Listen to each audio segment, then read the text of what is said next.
In the Great American Experiment, no idea was more central than the idea of freedom.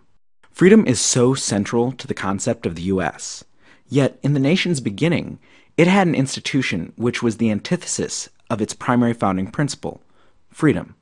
Even Thomas Jefferson himself, Mr. Life, Liberty, and the Pursuit of Happiness, was a slave owner. He actually wrote several items about slavery and how it didn't fit with the ideals the nation was founded on. Yet he only freed 2 of his own slaves during his lifetime. He did, however, free 5 more of his slaves in his will, and let 3 run away without pursuit. It is believed that he allowed the escapes because he may have been their father. In this lesson, we will look at the institution of slavery, including the roots of American slavery, the slave trade, life for slaves, and slave uprisings. How did slavery take root in a free nation? Slavery has been around forever, but it wasn't a major institution at the beginning of things in the colonies. Long before African slavery came to what is today the U.S., the Portuguese and Spanish had already brought Africans to South and Latin America. In 1619, the first Africans were brought to the colony of Jamestown by the Dutch. Why not enslave the native population? Native Americans were new to being exposed to European disease. They were likely to catch them. They were on their home turf and could escape more easily. They also had political allies that could fight against the slaveholders. Why did they use enslaved Africans? Well, slavery had earlier taken hold in the Caribbean. It only took 2 to 6 weeks to get to the colonies from the Caribbean. Experience. They had previous experience and knowledge working in sugar and rice production. Immunity from diseases. They were less likely to get sick due to prolonged contact over the centuries. Low escape possibilities. They did not know the land, had no allies, and were highly visible because of skin color. Early on, Africans were not seen only as slaves in the colonies. Let's look at Anthony Johnson. He was an African indentured servant brought to the colonies in the 1620s. He obtained his freedom and purchased 250 acres of land in Virginia. He was the first to hold an African slave in mainland America and had at least 1 white indentured servant. It was 1660 before colonists began viewing Africans as strictly slaves. In 1670, after his death, the court ruled that as a black man, Anthony was an alien and could not own land. Therefore, the land was taken by the colony. How did slavery spread in the colonies?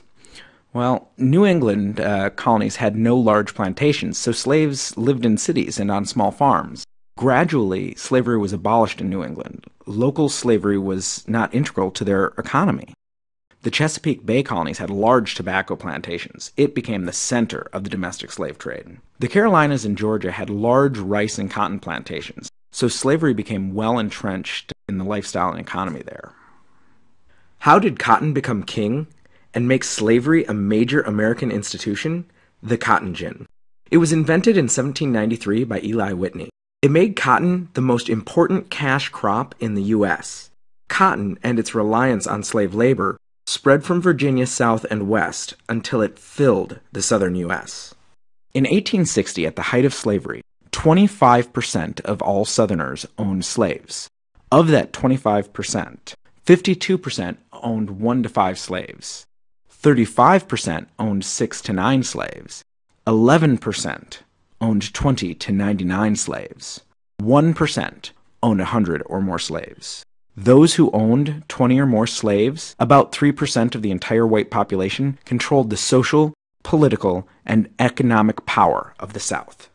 How did African slaves find themselves in the New World? After capture, usually by African enemies and later African slave traders, people were packed tightly into slave ships.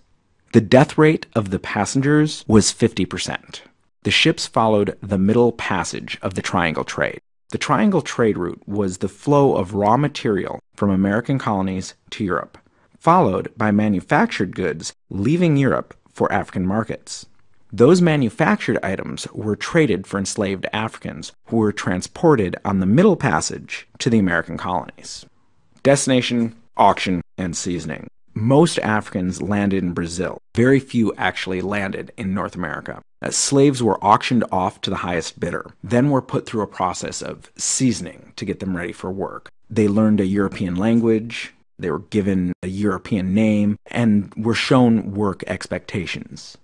How did slaves live? Slaves could not read or write, and it was illegal for them to learn. Some did illegally, but keeping education away from a subjugated people is one big way to keep them down. The inability to write makes it difficult to organize and plan with other groups. Most slaves did have Sundays off, and they went to church, as slaveholders needed slaves to stay healthy, and they needed to convince others they were godly.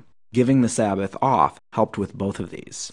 The slave codes were rules for all slaves. They included that slaves could not leave their home without a pass, carry a weapon, gather in groups, own property, legally marry, defend themselves against a white person, or speak in court. Punishment. Slaves were often brutally punished for misbehaving. Punishments included whipping, branding, being sold, gagged, and just about any other way to inhumanely treat a person were used.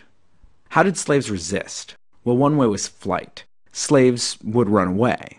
One that's close is truancy. A slave would run away for a short amount of time, and then they would come back. Refusal to reproduce. Enslaved women would refuse to have children. Covert action. Slaves would sometimes kill livestock, destroy crops, start fires, steal stuff, break tools, poison food, pretty much anything to throw a wrench in the slavery machine. There were 4 major slave revolts. The Stoner Rebellion was a failed revolt in South Carolina in 1739. Gabriel Prosser led a failed revolt in Virginia in 1800. Denmark Vesey led a failed revolt in South Carolina in 1822. And Nat Turner killed 60 white people in Virginia in 1831. Let's look more closely at Denmark Vesey and Nat Turner. First, Denmark Vesey. He was a slave in the Caribbean before coming to the United States. His name was originally Telemaque. He bought his freedom and began planning a slave rebellion that would have been second to none. Someone leaked the plan. Vesey and the other planners were caught, tried, and executed. Later, great abolitionists like Frederick Douglass would use Denmark Vesey's memory to rally support for the Civil War. In 1831, Nat Turner got his rebellion off the ground. In Virginia, Turner built support for his uprising in Southampton County. 60 whites were killed. It was the largest uprising before the Civil War. At least 100 slaves and free African Americans were killed. And after the revolt was put down, Nat Turner and 55 others accused of being a part of the revolt were executed. At least 200 more were killed by militias and white mobs in response to the uprising.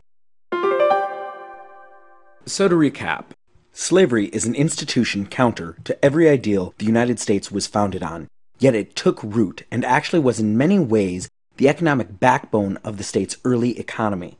The cotton gin was invented by Eli Whitney and made cotton a valuable crop. Slaves were brought to the Americas on the Middle Passage of the triangular trade. Some slaves and freemen like Nat Turner and Denmark Vesey did revolt.